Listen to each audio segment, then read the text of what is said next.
There's the cat checking out my sketchbook.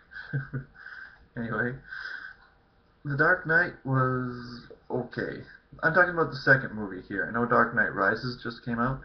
Um, this is, I guess I'm not really banking on anything. I'm not making money off these videos, but here's my opinion of The Dark Knight as a movie, and I'll just go over most of the movies too.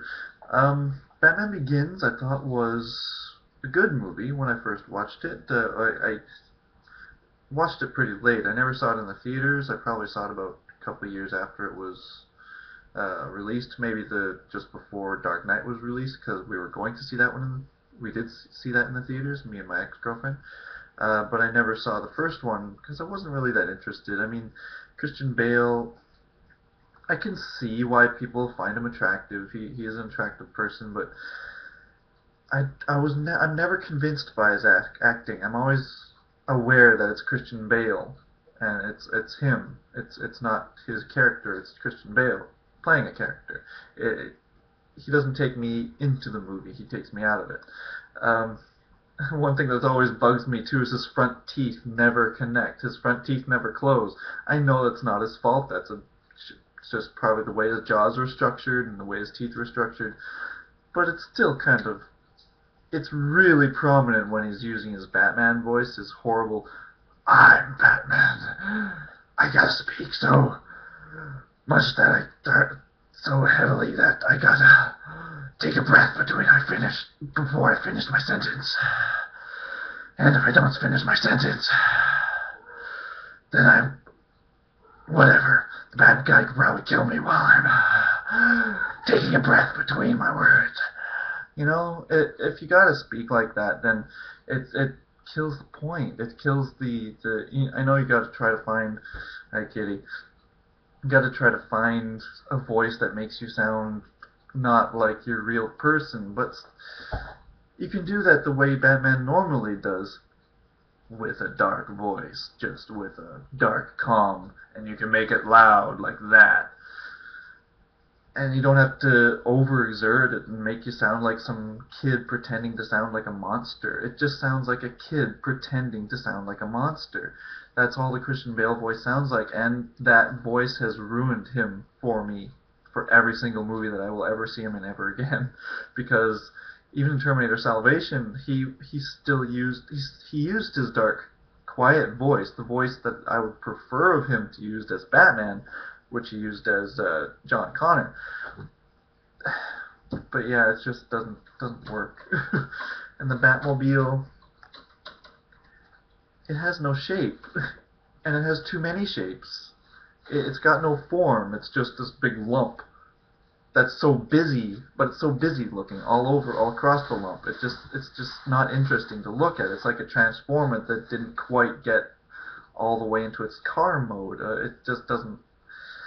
I understand why it looks the way it does, and its function, and it works, and everything. It made sense when I watched Batman Begins, but it's still not an interesting car to look at. It doesn't have that nice, sleek bat feel to it, you know? And I know the 60s car didn't have that sort of sleek bat look, but it did have at least the bat wing things at the end, you know, the tail fins. Whether that was counterproductive to the air drag or not, I don't know anything about cars. But it looked better to have, you know, you need that little bat wing, you know. That's the Batmobile. The car in the Batman Begins movies and Dark Knight, that's not the Batmobile. That's a transforming car that Batman uses. It's not the Batmobile. Now, Dark Knight. It was a good movie. It was just okay though. I probably came into it knowing it was such a big hype. But I'm not sure I did, because I only watched the Batman Begins just before I watched Dark Knight.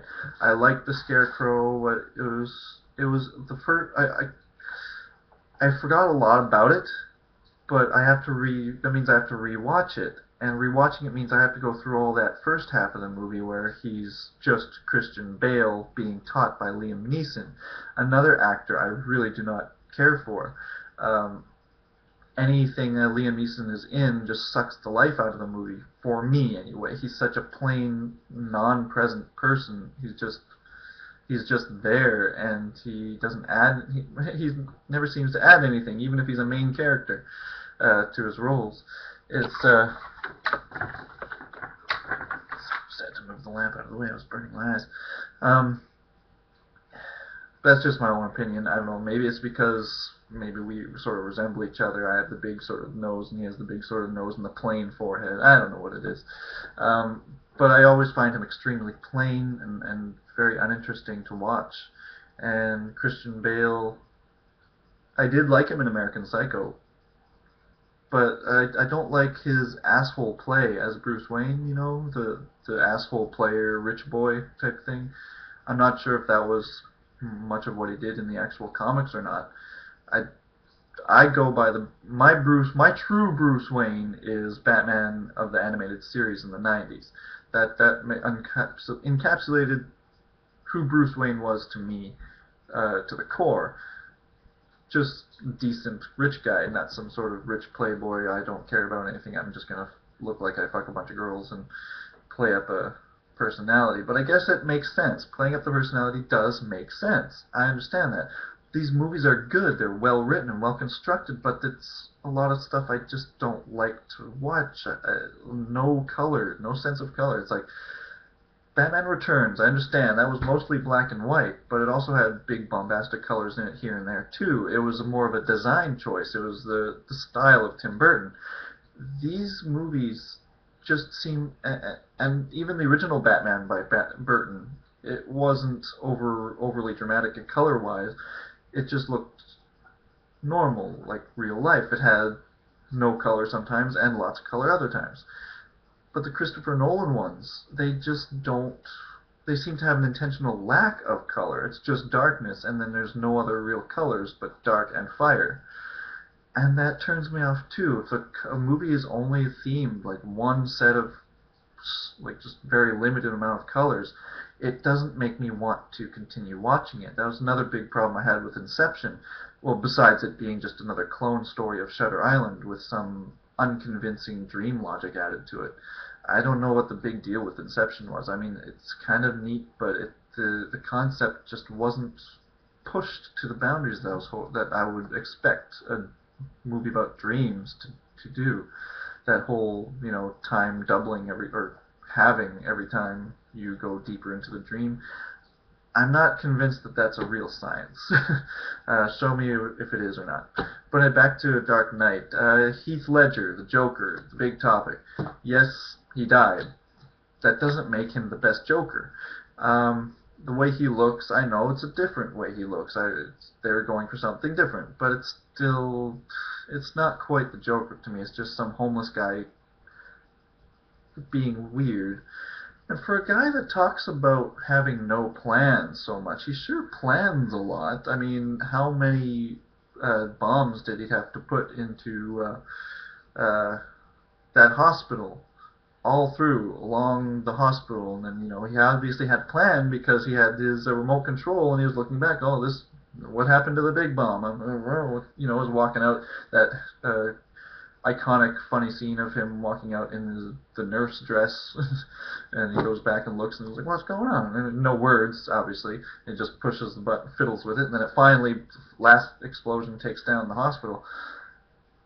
There was planning that had to go into the placement of all those bombs. There was planning having to go into the placement of whatever explosives he may have, which I don't think he did, put on those two ferries, that the criminal ferry and the normal people ferry going across the river, or whatever that part is, straight. Who knows what the geography of Gotham is. And there required a lot of planning, and yet he's talking about being an agent of chaos that doesn't need any planning. That dissonance, maybe it was intended to show how dumb the Joker is, but it seemed to be that the movie was trying to promote how invincible Joker is. including something like that, a line that says "I require no plans" when he obviously had to require tons and tons of planning. Was that intended? Was that intended to show that he is not exactly as smart as he should be, as he could be? I don't know. That just seemed like a bad decision to include that kind of a line in the movie. It's like, yeah, that's what we're thinking. No, you had a lot of planning there. I did laugh at a lot of parts. It was kind of funny, but he was not as funny as a person named the Joker should be. He was more creepy and serious. He made sort of dark jokes, but that's more, whatever the word is, of characters that are of other characters, of characters not the Joker, of normal evil villains. Normal evil villains make the dark jokes and try to have the upper hand by, being more intimidating sometimes just by laughing. But the Joker is supposed to be like a quippy, like always. I know it's not always supposed to be funny, but it just, the fact that he tells the jokes at the worst situations, that's him. That's the Joker. Like the Arkham Asylum Joker. That's Joker. Mark Hamill is the definitive Joker voice. I mean, Heath Ledger. It was a good character. It was well done. He did. But I think it could have been acted by anyone, and it would have been the same. Like the character of the Joker goes directly to the writing and the directing. I mean, anyone can act like a crazy psycho with makeup on. All you have to do is put the makeup on and act like a crazy psycho. It's not that difficult. I don't think Heath Ledger added anything to it that any other actor couldn't have done as well or better. It's just a style of character that he was directed to do. And I'm not sure I liked the style of it. It was too dark. He wasn't his happy-go-lucky, like, I'm dark and dangerous, but I'll laugh the whole way type thing. He was laughing a lot, but not, it wasn't Joker enough for me. For what I was expecting anyway, my own personal preferences. Maggie Gyllenhaal and Katie Holmes as that Rachel Dawes, I think her name is. I forget her. Like the Blockbuster Buster said, she wasn't that interesting of a character in the first place. I was never familiar. I've never read any Batman comics. I never grew up reading the Batman comics, so I don't know if Rachel Dawes comes from the comics. I'm only familiar with the characters that showed up again in the cartoon series or the Tim Burton movies, and I was just never familiar with any Rachel Dawes character. She seemed to come out of nowhere, and I wasn't waiting for her to be in the movie, I guess. If it would have been Vicky Vale, I might have been more, attentive, just because, oh, I know that one. But I guess that's what she was going for. I didn't want to use a woman that was used before. I'm guessing Batman, like James Bond, goes through women on a quite weekly basis, at least. But, Catwoman, of course. Two-Face, I thought, was done really, really well. He was done, like, his story to build up was just beautifully handled. I can't really say, I'm not a real professional at reviewing acting itself. I know when acting doesn't convince me, but I don't know when acting is good or really good. I just know when it doesn't convince me. His acting convinced me. The Two-Face, Harvey Dent, the actor, whoever that is, I don't know his name, played Harvey Dent, played Two-Face, convinced me of that he was that part. Two-Face, Harvey Dent, that actor was that part. He did it so well. The computer graphics that did the side of his face just blew me away. I couldn't believe that they could do it that accurate looking. It was seamless. I don't know, I'm not a computer expert either. Some of you could probably tell where the seams were, how that was made, but damn, that was impressive. And I believed his character. I felt more for his character than the new Joker. I know we're supposed to feel more because Heath Ledger died, but that doesn't change the movie. He was an actor that I never cared about in the first place, never really saw a lot of his work in the first place. I'm not saying this to disrespect a dead person. I'm sure he was probably a good person. I don't know. Um, but I didn't find anything about his acting as the Joker uniquely special that any other actor could have done just as well. Um, and I was always, but I think Venom Fang X also soured me against that whole thing. But I just had to have seen Dark Knight before I knew Venom Fang X at all, because I did see Dark Knight in the theater. I think. I know I didn't see Batman Begins in the theater, but yeah, just the everyone impersonating the Joker. I think I'd seen everyone impersonating the Joker before I'd seen the Joker, and that also just sort of turned me off when watching the movie with the Joker. I know that's unfortunate, and it's like, oh, well, you're just doing it because it's you're just going against the popular because it's popular to go against the unpopular. That's not the way it is. My brain just tends to not gravitate towards what everybody likes if there's something I don't like about it. If there's something I recognize as not being entertaining, but everybody else still likes it, I won't like it just because everyone likes it. Call me a hipster, or I don't know, I'm using the word mainstream. I don't know, that seems, hipster is the new word for emo, which was the new word for goth.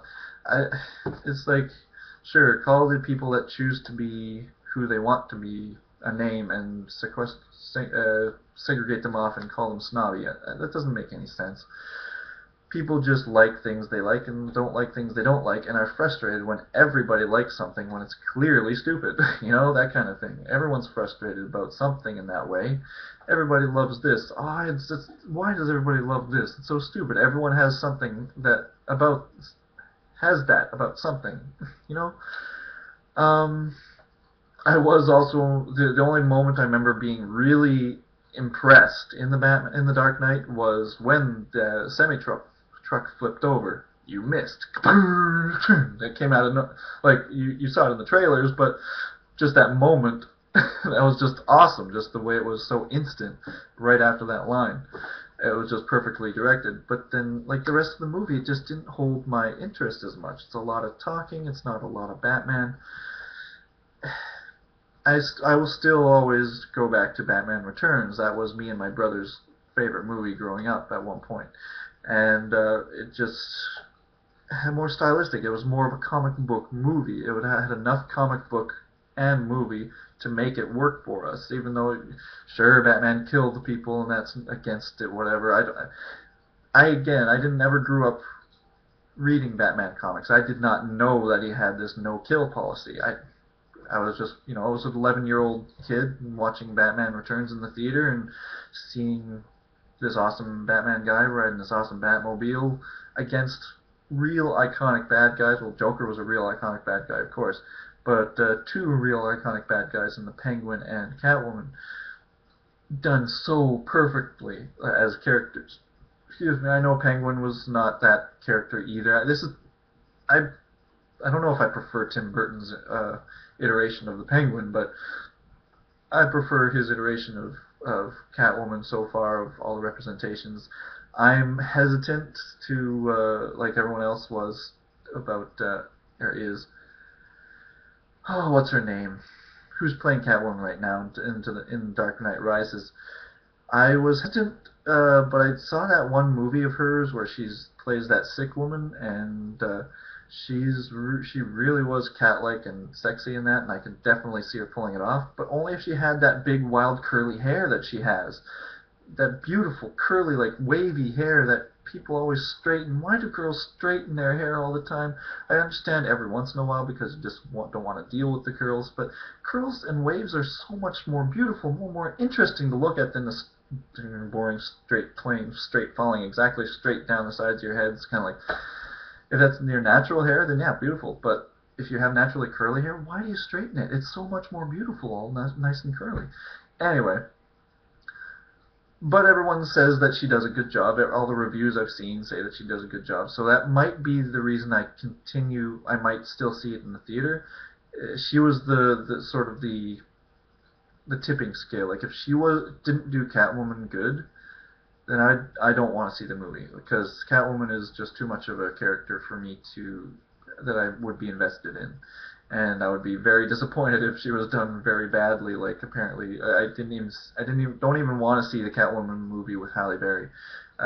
She ruined Storm of the X-Men, and I don't want to see her ruin Catwoman either. Let's see. Yeah, I think that's all I had to cover. As for Batman, the most iconic version that I can imagine existing in this universe right now, the Arkham games, Arkham Asylum and Arkham City for the Batman games. Though that is where I believe Batman is the truest, even though again I've never read the comics, so I can't really speak on it. But that's my take.